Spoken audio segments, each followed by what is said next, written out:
Thank you, Mr. Chairman.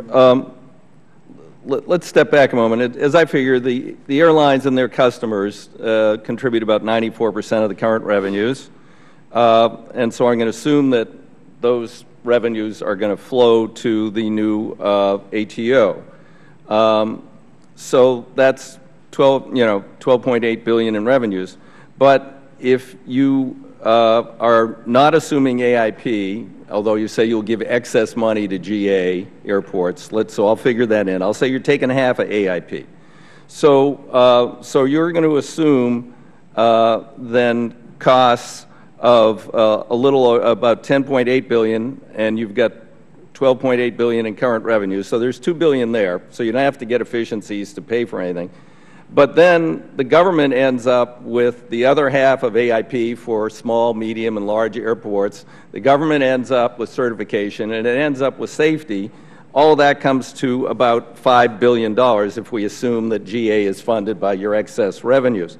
So, I mean, part of the reason we're here is Congress isn't ponying up the money, and we're subject to sequestration, and we're subject to all this other stuff going on. So how the hell are we going to come up with stable funding of $5 billion a year with no tax revenue? We will no longer, we will have, the remaining revenues would be GA gasoline, GA jet fuel, and shippers.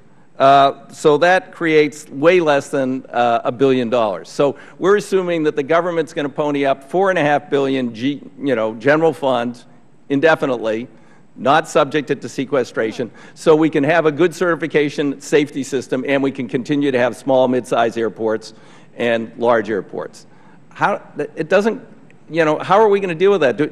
Are we assuming, Mr. Poole, do you assume PFCs, that airports will they go to the European model? And how will that work for small, mid-size? We're going to do this with exorbitant landing fees? Is that how we're going to pay for it? I don't think so. I think what we're at a juncture here where we're looking at something as big as the transformation of the ATC system. Right, but let's just get to the numbers. Get to the numbers, please. Since everybody is here, because the government won't meet its obligations, how are we going to assume that it's going to meet the $4.5 billion? What are the revenue sources? If I may, if we wipe out the existing user taxes, there needs to be a big negotiation between the airport community and the airline community to figure out an answer to that question. My guess is that it should be some combination of a new AIP tax that would cover at least part of the cost, and possibly, depending on what the airlines and the airports negotiate, an increase in PFCs. Okay, so is A4A willing to have that discussion?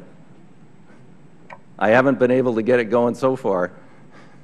A discussion of? With the airports about the potential. I've proposed two different things. You could have a second tier, since I was one of the creators of the, you could have a second tier PFC in which the airlines would be more significantly involved. They wouldn't have veto power, but it would be more like your leaseholds.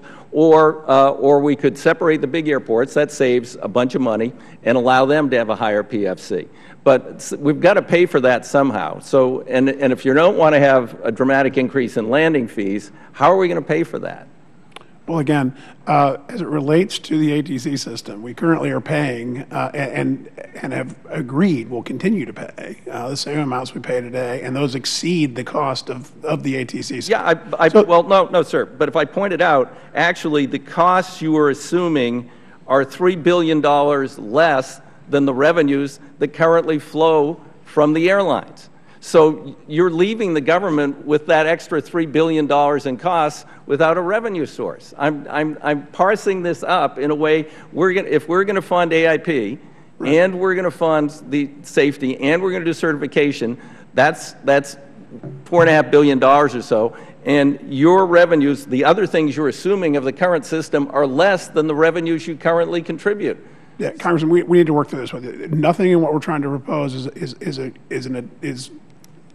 assumes that the airlines are going to be paying less into the system than they pay today. So to the extent those projects are being funded, couldn't we agree that AIP should go with go with the system. Then AIP should move over, and you should fund AIP. That takes away some of our burden. And then maybe in some of the models that were talked about in some of the testimony, maybe you should be contributing to help us pay for the certification system, like the pharmaceutical companies pay money to help get faster certification of new drugs. So, because you've got an extra couple of $1 billion here, if you assume the same level of fees you have now, and you get savings because you're going to be more efficient, you maybe got $3 or $4 billion, so you can help us with our stability issues over here. Otherwise, we're just saying, we're trying to solve, you know, the problems of sequestration. I haven't even looked at the Republican budget. I don't know what it does to FAA. I know what it reduces spending on highways by 99% next year. I don't know what it does to the FAA. So, you know, it's kind of a problem. So I'm just trying to say there are some things here that need, okay, and let me go to one other quick issue, because I am going to ask American Law Division. Has anybody examined in depth the 1936 case, the recent D.C. Circuit Court ruling, the remand by the Supreme Court, which found that it overturned the circuit because the circuit upheld the 36 ruling that says a private entity cannot have regulatory power. The American Railroad said, they used ATO. They said, well, air traffic is definitely a regulatory power in their argument that was upheld by the circuit court. The Supreme Court said, no, despite everything, because Congress meddles so much with Amtrak, including talking about regulating food service, that it's inherently governmental. So it's been sent back, but the standing is still there. You can't delegate a regulatory function to a private entity. It's still there. Has anybody looked at that in great depth and can disprove that? And I'm going to ask American Law, and you can help me direct the question if you've looked at it.